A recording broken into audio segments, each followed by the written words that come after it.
بسم اللہ الرحمن الرحیم۔ السلام علیکم ورحمۃ اللہ وبرکاتہ۔ اللہم صلی علی محمد وعلی آل محمد کما صلیت علی ابراہیم وعلی آل ابراہیم انک حمید مجید۔ اللہم بارک علی محمد وعلی آل محمد کما بارکت علی ابراہیم وعلی آل ابراہیم انک حمید مجید۔ میرے بھائی بزرگوں، دوستو، اللہ آپ لوگوں کو خوش رکھے، سلامت رکھے، حفظ و امان میں رکھے۔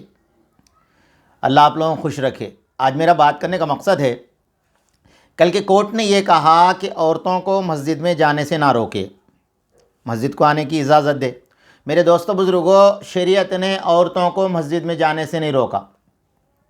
ہمارے اللہ والے بھی مسجد میں جانے سے عورتوں کو نہیں روکے، اس لیے کہ فرمایا، مولانا یوسف صاحب لدھینوی رحمۃ اللہ علیہ نے آپ کے مسائل ان کے حل کے اندر لکھا ہے کہ جام کا کھانا ایک وبا کے اندر جو ہے نا کھانا منع فرمایا طبیبوں نے، مگر فرمایا اس کے معنی یہ نہیں ہے کہ یہ جو ہے نا حلال چیز تھی، اس کو حرام کر دیے گئے، بلکہ ایک موسم کی وجہ سے آپ کا موسم ایسا آ گیا جس کے نتیجے میں اگر کوئی آدمی جام کھا لے گا تو اس کے لیے جسم کے لیے نقصان دہ ہے، اس کے لیے فرمایا جام کھانے سے منع کیا گیا۔ اس کے معنی یہ نہیں کہ جام کو جو ہے نا حلال جام کو حرام کر دیے، نہیں۔ تو میرے دوستوں، میرے بزرگوں، جناب محمد رسول اللہ صلی اللہ علیہ وسلم ایک مرتبہ اپنے صحابہ کے ساتھ بیٹھے ہوئے تھے، فرمانے لگے سب سے بہترین عورت کون ہے؟ آقا علیہ السلام نے یہ الفاظ فرمائے۔ تو میرے دوستو، بہت سارے صحابہ تھے، اس کے کوئی جواب نہ دے سکے۔ حضرت علی رضی اللہ تعالیٰ عنہ بھی وہ مجلس کے اندر بیٹھے ہوئے تھے، آقا علیہ السلام کی زبان سے یہ الفاظ سن رہے تھے، پھر گھر تشریف لے گئے۔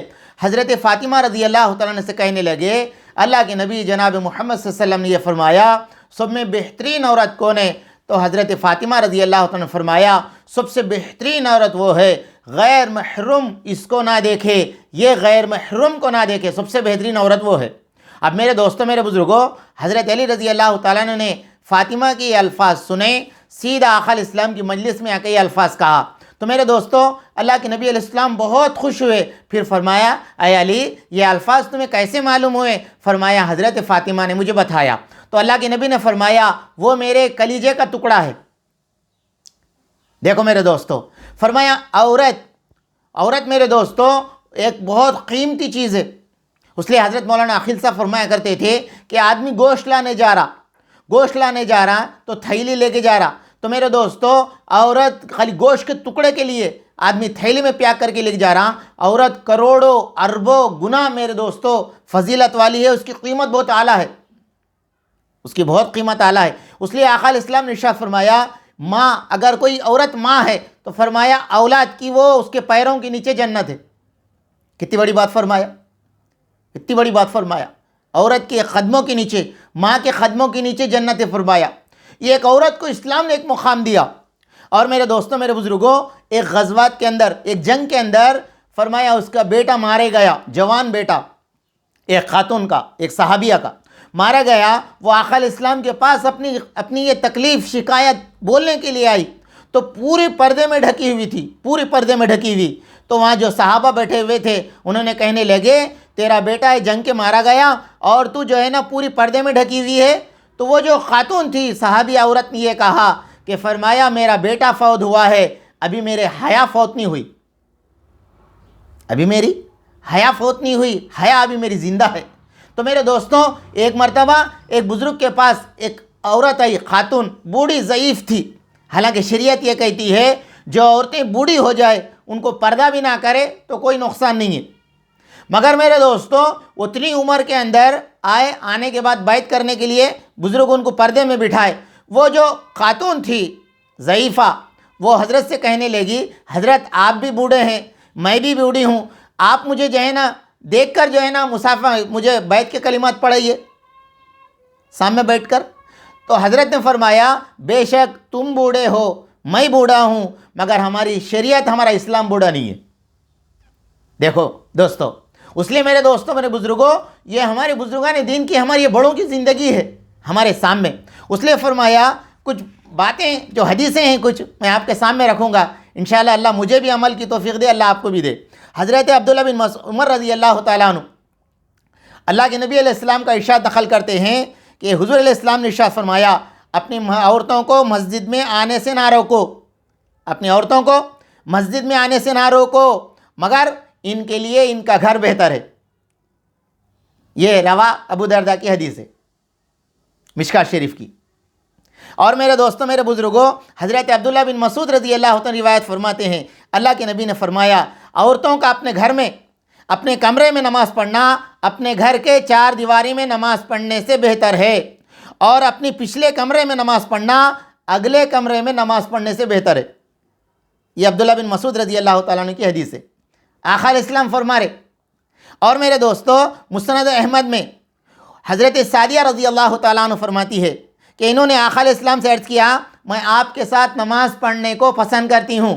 حضرت سعدیہ نے پوچھا آقا علیہ السلام، اللہ کے نبی اس کا جواب دیا، مسند احمد کی روایت ہے، اس کا جواب یہ ہے، مجھے معلوم ہے تم میرے ساتھ نماز پڑھنا محبوب ہے، مگر تمہارا اپنے گھر میں نماز پڑھنا، اپنے گھر میں نماز پڑھنا گھر کے صحن میں نماز پڑھنے سے بہتر ہے۔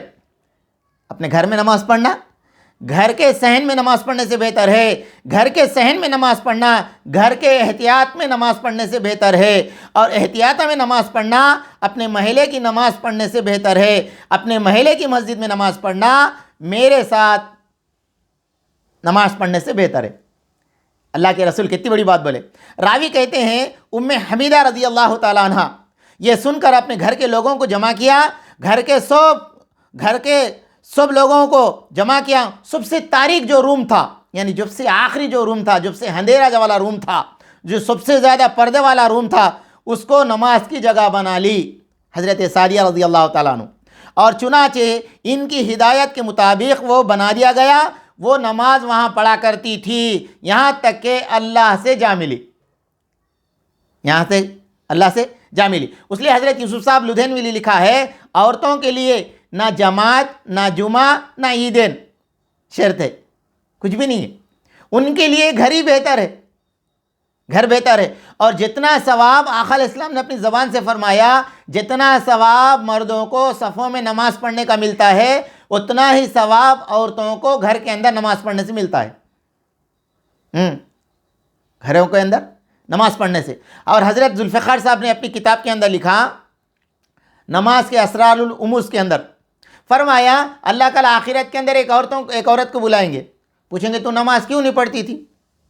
وہ کہتی کہ اللہ میرا شوہر جو ہے نا بڑا ظالم تھا، وہ مجھے مارتا تھا، اس کی وجہ سے میں نماز نہیں پڑھتی تھی۔ تو اللہ تبارک تعالیٰ حضرت آسیہ کو بلائیں گے، فرعون کی بیوی کو، پوچھیں گے دیکھ انہیں کہتا تھا نا ربکم الاعلیٰ، اس کے باوجود بھی آسیہ نے اپنی پوری زندگی میری عبادت کر کے گزاری ہے، اس حال کے اندر موت ہو گئی، اس نے تکلیف دے کے مار دیا۔ تو میرے دوستو، حضرت نے لکھا پہلے تو خواتین نماز پڑھتی نہیں، ان کے پاس بہانے بہت رہتے، بچے نے پیشاب کر دیا، بچے نے خراب کر دیا، بچے کپڑے خراب کر دیے، حالانکہ اللہ کے کرم سے گھر کے اندر پوری الماری کپڑوں سے بھری ہوئی ہے، پوری کپڑوں سے بھری ہوئی ہے۔ سفر کا بہانہ، بیماری کا بہانہ، اور جو ہے نا سہیلیوں سے دوست سے بات کرنے کا بہانہ، یہ سب بہانے کر کے اکثر خواتین نماز چھوڑ دیتی ہے۔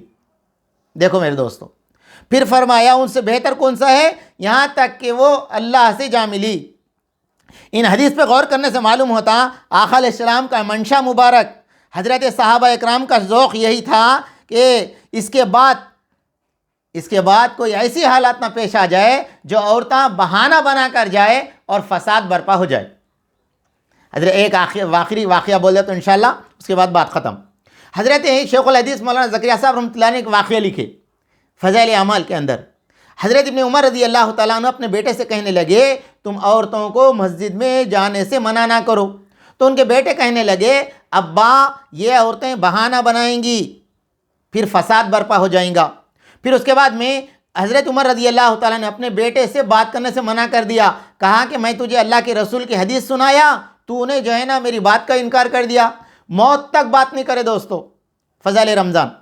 اس کے بعد میرے دوستو، ان کی جو بیوی تھی عاتقہ ہمیشہ مسجد میں جا کے نماز پڑھا کرتی تھی۔ حضرت عمر رضی اللہ تعالیٰ عنہ کی بہو نماز پڑھا کرتی تھی۔ عمر رضی اللہ ان کے بیٹوں کو جو ہے نا یہ تکلیف ہوتی تھی کہ میری بیوی مسجد کو جا کے نماز پڑھ رہی ہے، مگر بولنے کی بھی ہمت نہ تھی۔ تو ایک مرتبہ انہوں نے کسی کے ذریعے سے بولنے لگائے کہ دیکھو تم مسجد کو جا رہی ہو، تمہارے شوہر کو یہ گرا گزر رہا، تکلیف ہو رہی۔ تو کہا اگر تکلیف ہو رہی تو میرے کو کہہ دے، میں جانا بند کر دوں گی، مگر میرے دوستوں نہیں بولے۔ پھر فرمایا ان کے شوہر کا انتقال ہو گیا، اس کے بعد ابن عمر رضی اللہ تعالیٰ نے ان سے نکاح کر لیا۔ اس کے بعد عاتقہ کو ابن زبیر رضی اللہ تعالیٰ نے نکاح کر لیا۔ ان کو بھی یہ بات تکلیف ہوتی تھی کہ مسجد میں جا کے نماز پڑھے۔ ہاں تو میرے دوستوں پھر اس کے بعد میں فرمایا ایک مرتبہ عشاء کی نماز پڑھنے کے لیے جاری، حضرت ابن زبیر اندھیرے میں بیٹھ گئے، جاری بیوی تو اس کو چھیڑ دیے، حالانکہ بیوی تھی، چھیڑ دیے۔ اس کے بعد عاتقہ مسجد میں نماز پڑھنا بند کر دیے۔ حضرت عاتقہ کو ابن زبیر نے پوچھا، عاتقہ تو مسجد میں جا کے نماز نہیں پڑھ رہی؟ کہنے لگی اب وہ حضور کا زمانہ نہیں رہا۔ حضرت عائشہ رضی اللہ عنہ نے فرمایا اللہ کے نبی علیہ السلام اگر آج کی عورتوں کو دیکھ لیتے جو آج جو ہو رہا ہے، فرمایا اللہ کے نبی ضرور منع کر دیتے جس طرح بنی اسرائیل کی عورتوں کو نماز مسجد میں آنے سے منع کیا گیا۔ تو میرے دوستوں حضرت عائشہ یہ وہ واقعہ بیان کر رہی جو حضور علیہ السلام سے بہت دور نہیں ہے واقعہ ہو۔ اگر ہمارے دور کے واقعے کا اللہ کے نبی علیہ السلام اپنی آنکھوں سے دیکھتے میرے دوستوں ضرور منع کر دیتے۔ اس لیے میرے دوستوں میرے بزرگوں یہ خواتین کی نماز ہے، فرمایا اس کے لیے اپنا گھر اپنا جو ہے نا اپنے جتنا روم جتنے اندر رہیں گے اس کے اندر نماز پڑھیں گے اس سے زیادہ ثواب ملے گا۔ یہ شریعت ہے میرے دوستوں، کوئی شریعت کبھی بدلتی نہیں۔ آقا علیہ السلام کے اوپر دین مکمل ہو گیا، اس میں رائی کے دانے کے برابر بھی بڑھوتری نہیں ہو سکتی، رائی کے دانے کے برابر بھی کم نہیں کر سکتے۔ اللہ کرے کہ میرے کو آپ کو ہم سب کو اس سب پہ عمل کرنے کی توفیق دے۔